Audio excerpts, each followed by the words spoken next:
Catéchèse du pape François, l'Esprit et l'Épouse, l'Esprit Saint conduit le peuple de Dieu vers Jésus notre espérance. 4. L'Esprit Saint enseigne à l'Épouse à prier. Les psaumes, symphonie de prière dans la Bible. En préparation du prochain grand jubilé, je vous ai invité à dédier l'année 2024 à une grande symphonie de prière. Dans la catéchèse d'aujourd'hui, je voudrais rappeler que l'Église possède déjà une symphonie de prière dont le compositeur est l'Esprit Saint, et c'est le livre des psaumes. Comme dans toute symphonie, il y a divers mouvements, c'est-à-dire divers genres de prières. Louange, action de grâce, supplication, lamentation, narration, réflexion sapientielle et autres, aussi bien dans la forme personnelle que dans la forme chorale de tout le peuple. Ce sont les chants que l'Esprit lui-même a mis sur les lèvres de l'épouse, son Église. Tous les livres de la Bible, je le rappelais la dernière fois, sont inspirés par l'Esprit Saint, mais le livre des psaumes l'est aussi en ce sens qu'il est rempli d'inspiration poétique. Les psaumes ont eu une place privilégiée dans le Nouveau Testament. En fait, il y a eu et il y a encore des éditions qui contiennent ensemble le Nouveau Testament et les psaumes. J'ai sur mon bureau une édition ukrainienne de ce Nouveau Testament avec les psaumes qui m'a été envoyée et qui appartenait à un soldat mort à la guerre. Il priait au front avec ce livre.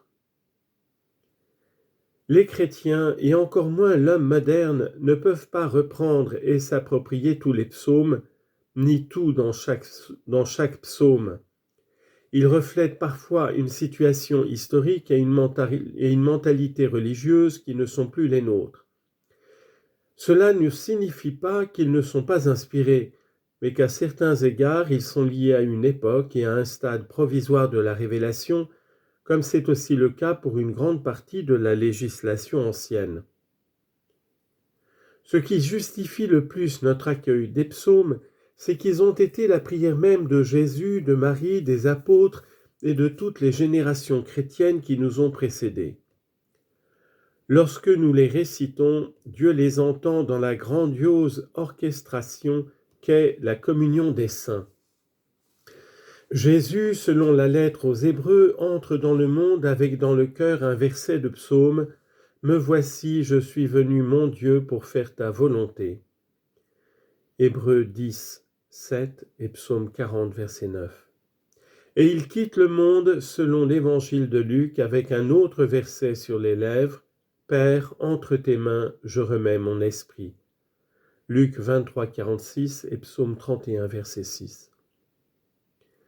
Après le Nouveau Testament, les pères et toute l'Église ont utilisé les psaumes, ce qui en fait un élément fixe de la célébration de la messe et de la liturgie des heures.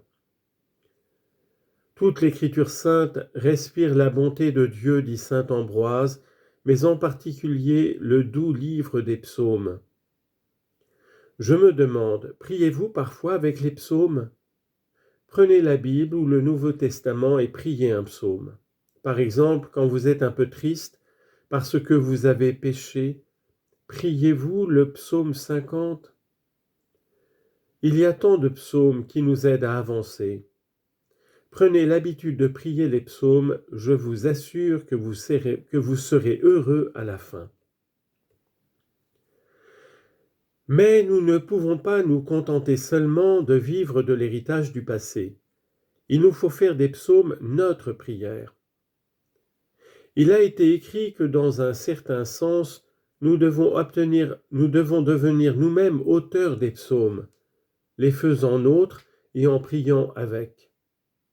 S'il y a des psaumes ou simplement des versets qui parlent à notre cœur, il est bon de les répéter et de les prier pendant la journée. Les psaumes sont des prières pour toutes les saisons. Il n'y a pas d'état d'âme ni de besoin qui ne trouve en eux les meilleurs mots pour se transformer en prière. À la différence de toutes les autres prières, les psaumes ne perdent pas leur efficacité à force d'être répétés. Bien mieux, elle est accrue. Pourquoi ? Parce qu'ils sont inspirés par Dieu et qu'ils respirent Dieu chaque fois qu'on les lit avec foi.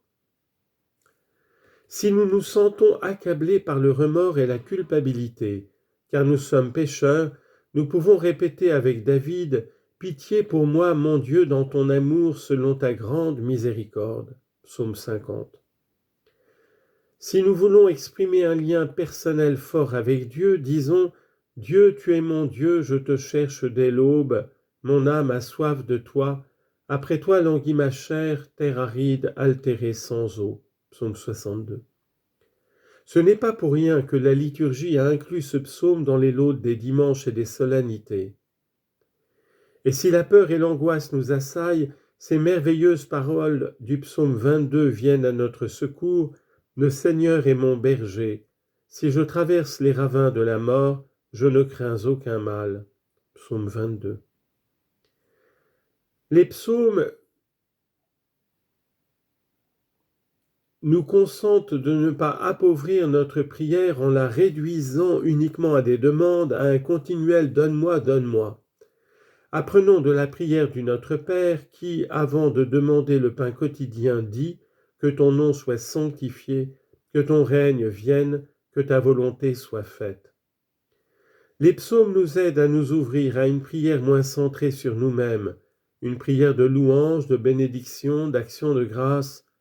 Ils nous aident aussi à être la voix de toute la création en l'associant à notre louange. Frères et sœurs, que l'Esprit Saint qui a donné à l'Église épouse les mots pour prier son divin époux nous aide à les faire résonner dans l'Église d'aujourd'hui et à faire de cette année préparatoire au Jubilé une véritable symphonie de prière. Merci.